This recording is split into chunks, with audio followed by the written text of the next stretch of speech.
की जय। बाबा कहते हैं कि साधन के ताई स्वस्थ शरीर की परम आवश्यकता है। बाबा कहते हैं कि यदि कोई भी भजन साधन करना है तो सबसे पहले अपने शरीर को स्वस्थ रखना अति आवश्यक है। बिना शरीर के भजन हो नहीं सकता है। तन बिन वेद भजन नहीं वरना। तो शरीर के बिना भजन हो नहीं सकता है और शरीर होना चाहिए परम स्वस्थ, जिस शरीर में किसी भी प्रकार का कोई रोग ना हो और विशेषकर मानस रोग तो हो ही ना। तो बाबा कहते हैं साधन करने के लिए स्वस्थ शरीर का होना अति आवश्यक है। अतएव स्वस्थ को बहुत ही ध्यान रखें। बाबा कहते हैं कि अपने स्वास्थ्य का ध्यान रखना चाहिए। चिंता शोकादि मन में अशांति उत्पन्न करे है। किसी भी प्रकार की चिंता नहीं होना चाहिए, शोक नहीं होना चाहिए, नहीं तो इन सब से मन में अशांति होती है। अतएव साधक को इन सो बहुत ही बचना चाहिए। मतलब साधक को जो है चिंता और शोक आदि से साधक को बचते रहना चाहिए। बाबा कहते हैं सवरे शुभ कर्मन को, सवरे सद्विचारन को, स्वाध्याय तथा सत्संग आदिकन को फल एक यही है कि भजन करवे की रुचि उत्पन्न होए। बाबा कहते हैं कि जितने भी शुभ कर्म हैं, बाबा कहते हैं कि जितने भी शुभ कर्म हैं, जितने सद्विचार हैं और जितना स्वाध्याय अध्ययन अथवा सत्संग आदि आदि जो हम करते हैं, इन सब का एकमात्र फल यही है कि भजन करने की रुचि उत्पन्न होना चाहिए। मतलब सब कर फल हरि भगत भवानी। हम जितने भी साधन करते हैं इन सभी साधनों का एकमात्र एक ही उद्देश्य होना चाहिए और एक ही फल है। इन सभी सत्कर्मों का एक ही फल है और वो फल क्या है? बोले इन सभी सत्कर्मों को करने के बाद में भगवान में रुचि होना चाहिए।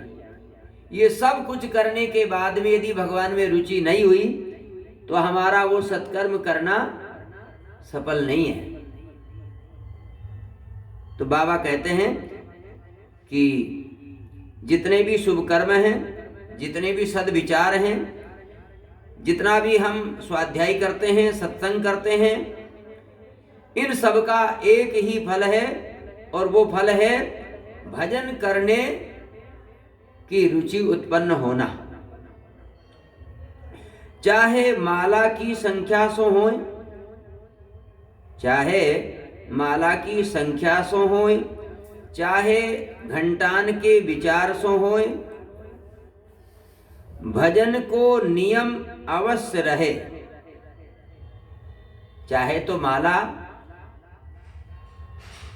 जपने का नियम हो कि भाई इतनी संख्या में हमको माला जपनी है, अथवा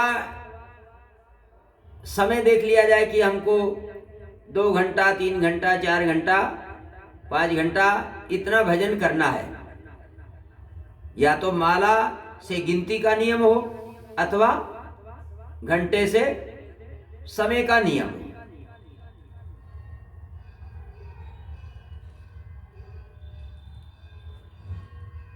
भजन को नियम अवश्य रहे। भजन करने का नियम अवश्य रहना चाहिए, चाहे माला से हो और चाहे घंटा से हो।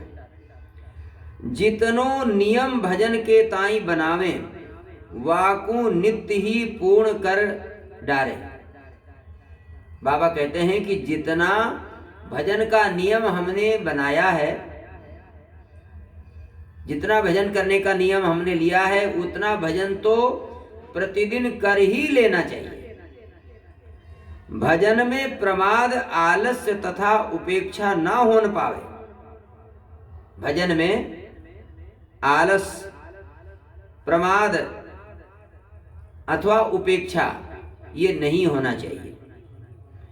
भजन करके भजन ही मांगे और भजन सो तृप्त ना होन पावे। जितनो क्षण भजन में व्यतीत होए, वाही क्षण को सार्थक समझे। जितना समय हमारा भजन में व्यतीत होता है, उसी समय को सार्थक समझना चाहिए। जैसे माता कौशल्या ने भी राम जी से कहा है, जे दिन गए तुम्हें बिन देखे, ते बिरंच सन पारहि लेखे। माता कौशल्या ने कहा कि रामभद्र, राघव, जितने दिन आपको देखे बिना हमारे व्यतीत हो गए हैं, उन दिनों को हमारी आयु में नहीं जोड़े। ये बात तुम ब्रह्मा जी को बता देना, क्योंकि वो समय हमारा व्यर्थ चला गया। जितने दिन आप हमसे दूर रहे, हमने आपको नहीं देखा, तो वो जो समय हमारा गया है वो निष्फल गया, व्यर्थ गया। उस समय को हमारी आयु में नहीं जोड़े, वो आयु हमारी व्यर्थ गई। तो वही बात यहां बाबा कह रहे हैं।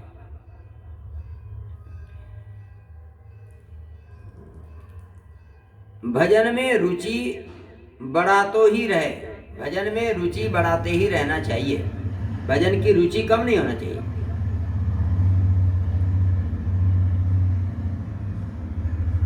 बड़े प्रेम के साथ भजन करें, प्रेम के साथ। भगवत नाम के उच्चारण में शीघ्रात ना करें। भगवान का नाम जब हम उच्चारण करें तो उसमें जल्दीबाजी नहीं करें।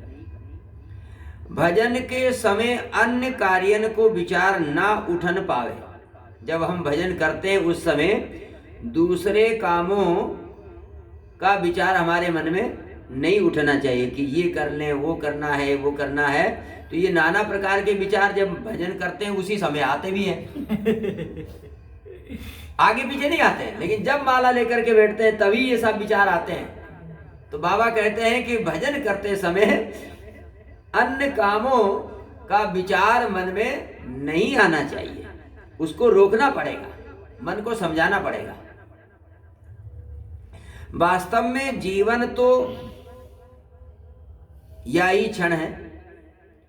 बाबा कहते हैं वास्तविक जीवन तो वही है जिस समय हम भजन करते हैं।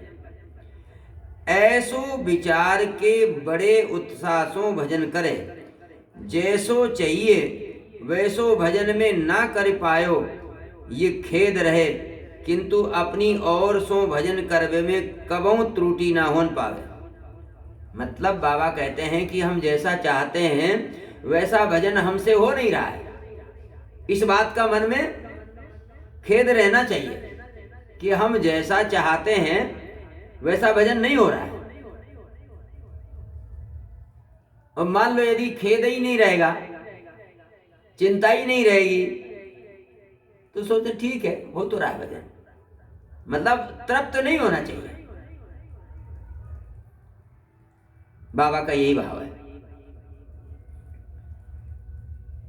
आगे बाबा कहते हैं पुलक गात ही सिय रघुवीरू, जीह नाम जप लोचन नीरू। ऐसो भजन बने तब समझे कि भजन भयो। मतलब भजन करते समय हमारे शरीर की ये स्थिति होना चाहिए, हमारे मन की ये स्थिति होना चाहिए। क्या? पुलक गात ही सिय रघुवीरू, शरीर में रोमांच और हृदय में भगवान श्री सीताराम जी। और जीह नाम जप लोचन नीरू, जिब्या पर भगवान का नाम और नेत्रों में प्रेम के आंसू। ऐसा भजन होना चाहिए, तभी माना जाएगा कि अब भजन हो रहा है। जब तक ये स्थिति नहीं आती है, शरीर में रोमांच नहीं हो रहा है, हृदय द्रवित नहीं हो रहा है, नेत्रों से आंसू नहीं बह रहे हैं, वाणी से नाम चल नहीं रहा है पूरी तरह से, तो समझो अभी भजन में कमी है। पर ये होगा भी इसी से, दूसरा कोई उपाय भी नहीं है। सुख मिले भजन करवे ते एवं दुख को कारण केवल एक ही होए, भजन में कमी है जानो।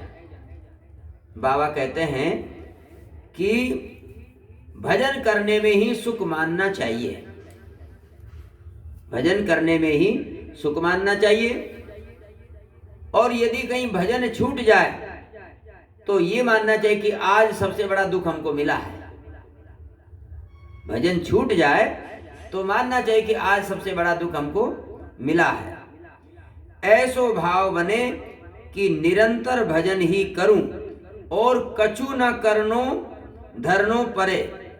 मतलब ऐसा भाव बन जाना चाहिए कि हमारे द्वारा निरंतर भजन ही हो, हमें और कुछ करना धरना नहीं पड़े, निरंतर हम भजन ही करते रहें, ऐसा भाव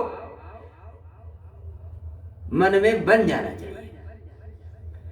जब हठीलो मन ना माने, क्योंकि हमारा मन तो हठीला है, तो जब ये हठीला मन नहीं माने तो याचना पे उतारू है ही जाए, तब भगवान से प्रार्थना करना चाहिए।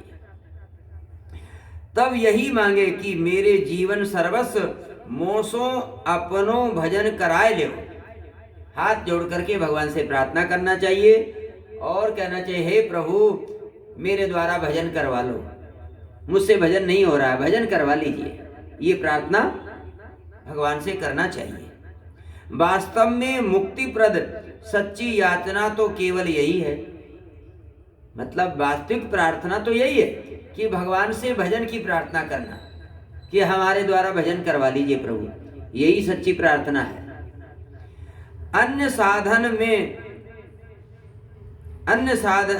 अन्य याचनाएं तो भव बंधन में बंधन ही दृढ़ करावेगी। भजन के सिवा दूसरी प्रार्थनाएं तो केवल हमको बंधन में ही बांधती है। भजन के अलावा दूसरी प्रार्थनाएं वो सब हमको बंधन में बांधती है। सर्वोत्तम जीवन तो यही है कि बन्यो रहे संसारी, किंतु अंतःकरण में प्रियतम सो यानी प्रभु सो मिलबे की उत्कंठा उठती ही रहे।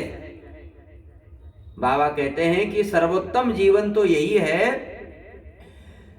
कि हम संसार में रहें, दुनिया हमको संसारी भले ही समझती रहे, हम संसारी बने रहें, लेकिन हमारे हृदय में भगवान से मिलने की उत्कंठा, अभिलाषा वो बराबर उठती ही रहे। यही सर्वोत्तम जीवन है। ऐसे उच्च भावन को यथाशक्ति प्रकट ना होने दे। कहते हैं यदि इस प्रकार का भाव मन में है कि हमें कोई जाने ना, हमें कोई समझे ना, हमें कोई पहचाने ना कि हम भजन करते हैं, मतलब बाबा का भाव ये कि अपने भजन को छिपाना भी चाहिए। जैसे जनक जी महाराज जोग भोग में राख्यों गोई हैं, राजयोग में भक्ति योग को उन्होंने छिपा के रखा था। लोग उनको राजा समझते थे, लेकिन उन्होंने भगवान का प्रेम भक्ति जो है हृदय में छिपा करके रखा था, कोई उनके प्रेम को जान नहीं पाता था। बोले ऐसे ही कहते हैं कि अपने भक्ति को जो है छिपा करके रखना चाहिए, इसको प्रकट नहीं करना चाहिए। इस प्रकार का भाव जो रहता है उसको प्रकट नहीं करना चाहिए, क्योंकि प्रकट करेंगे तो फिर वो बनता नहीं है, अभिमान आ जाता है। इसलिए इस प्रकार के भावों को छिपाना चाहिए। केवल